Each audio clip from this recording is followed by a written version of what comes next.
On le sait bien, gérer une entreprise de nettoyage commercial, c'est un vrai combat au quotidien. On jongle constamment avec des marges qui sont très serrées, un personnel qui tourne beaucoup, et puis des clients qui sont, disons-le, exigeants. Mais voilà, les plus gros défis, ce ne sont pas toujours ceux qu'on voit en premier. Ça, c'est une image qui parle à beaucoup de monde, j'en suis sûr. Le patron qui se retrouve lui-même à faire le ménage à 11h30 du soir. C'est bien plus qu'une simple anecdote, c'est le symptôme d'un problème beaucoup plus profond, un problème qui ronge en silence la rentabilité et l'énergie des entrepreneurs du secteur. Alors plongeons un peu dans ce dilemme, parce qu'au-delà de la charge de travail de tous les jours, il y a des forces, presque invisibles, qui viennent bouffer les profits et la tranquillité d'esprit. Et ce n'est pas juste de la malchance, non, ce sont de vrais problèmes de système qui empêchent de piloter l'entreprise et qui forcent à subir le quotidien. Dans cette analyse, on va se pencher sur 5 de ces menaces cachées. L'objectif, c'est de mettre un chiffre sur le coût réel de ces casse-têtes de tous les jours que beaucoup considèrent à tort comme une fatalité. Première menace, l'angle mort du contrôle qualité. Franchement, comment on fait pour être sûr que le travail a été fait et bien fait sur des dizaines de sites différents chaque soir sans avoir le don d'ubiquité? C'est un défi énorme. Et ce défi, il a un coût bien réel. Imaginez un peu, perdre un seul contrat. Un contrat à 48 000 € par an, juste à cause de plaintes répétées sur la qualité. Sans preuve, c'est la parole du client contre celle de l'employé. Et on sait souvent comment ça se termine.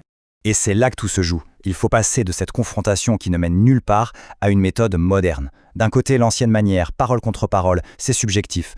De l'autre, la nouvelle approche, une preuve photo, aura datée, géolocalisée. Là, il n'y a plus de débat. La preuve est là. On passe à la deuxième menace, le fameux turnover. Ce va-et-vient incessant du personnel. Quand les employés ne font qu'entrer et sortir, c'est juste impossible de garantir un service de qualité et de bâtir une vraie culture d'entreprise. L'ampleur du problème est vertigineuse. Un taux de roulement annuel de 80%, c'est juste énorme. Pour que ce soit plus concret, ça veut dire que sur une équipe de 25 personnes, il y en a 20 qui sont remplacées chaque année. 20. Et bien sûr, ce turnover a un coût direct. Si on estime que chaque nouvelle embauche coûte à peu près 2 000 € entre le recrutement, la formation, l'équipement, eh bien ça fait 24 000 € par an juste pour garder le même nombre de personnes. C'est de l'argent qui ne va ni dans la croissance, ni dans le profit. Menace numéro 3, un grand classique, le chaos de l'appel maladie de dernière minute. Il est 15 h, le téléphone sonne, un employé est malade. Et là, c'est la course contre la montre pour trouver un remplaçant pour les 4 sites qu'il devait couvrir le soir même. Le contraste entre l'avant et l'après est saisissant. D'un côté, la méthode à l'ancienne, des dizaines d'appels, des textos qui restent sans réponse, et au final, c'est le patron qui s'y colle. De l'autre, un système de notification automatique où le premier employé dispo accepte la mission à un clic. On passe du chaos à l'efficacité. Quatrième menace, et celle-là, on a tendance à l'oublier, la facture fantôme. Qu'est-ce que c'est? C'est tous ces petits services en plus demandés à l'oral par le client que l'équipe fait, mais qui ne sont jamais facturés. Un petit décapage de sol par-ci, un nettoyage de vitres par-là. Mis bout à bout sur une année, ça représente entre 8 000 et 12 000 € de revenus qui partent en fumée. C'est de l'argent qu'on laisse sur la table purement et simplement, faute d'un système pour suivre et facturer ce travail. Et pour finir, la 5e menace, peut-être la plus insidieuse de toutes, l'érosion silencieuse des profits. C'est quand on renouvelle les contrats au même prix, année après année, parce qu'on a peur de perdre le client.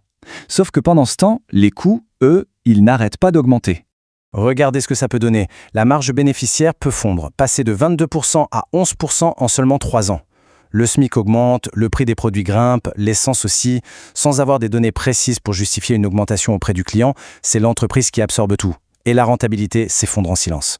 Bon, alors comment on sort de ce cycle infernal? La réponse, elle se trouve dans la technologie. L'idée, c'est de passer d'un mode pompier, où on passe son temps à éteindre des incendies, à une gestion proactive, une gestion qui est pilotée par les données. C'est précisément là qu'entrent en jeu des solutions spécialisées. Il existe aujourd'hui des infrastructures opérationnelles modernes, souvent basées sur l'intelligence artificielle, qui sont conçues pour transformer ces défis en opportunités. C'est le domaine d'expertise d'agences comme les communicateurs. Et ce nouveau plan d'action, il est hyper logique. Il répond directement à chaque menace qu'on a vue. Contre les doutes sur la qualité, un système de preuve de service. Contre le turnover, une formation et un suivi automatisé. Pour éviter le chaos des remplacements, une gestion automatisée. Pour ne plus oublier de facturer, des bons de travail numériques. Et pour protéger les marges, des tableaux de bord de rentabilité. Chaque problème a sa solution technique. Mais le véritable enjeu, il va au-delà des outils. Le but ultime, c'est de se réapproprier son entreprise. Il s'agit de transformer le rôle même du dirigeant au sein de sa propre boîte. C'est la grande bascule, passer de pompier à fondateur. Arrêter de passer son temps à résoudre les problèmes du quotidien, c'est-à-dire à travailler dans son entreprise, et enfin commencer à se concentrer sur la croissance, sur la stratégie, c'est-à-dire travailler sur son entreprise. La question finale est donc celle-ci. Et si, au lieu que ce soit le dirigeant qui gère le chaos au jour le jour, c'était le système qui s'en chargeait? Imaginez un peu toute l'énergie, tout le temps et tout le potentiel de croissance que ça pourrait libérer.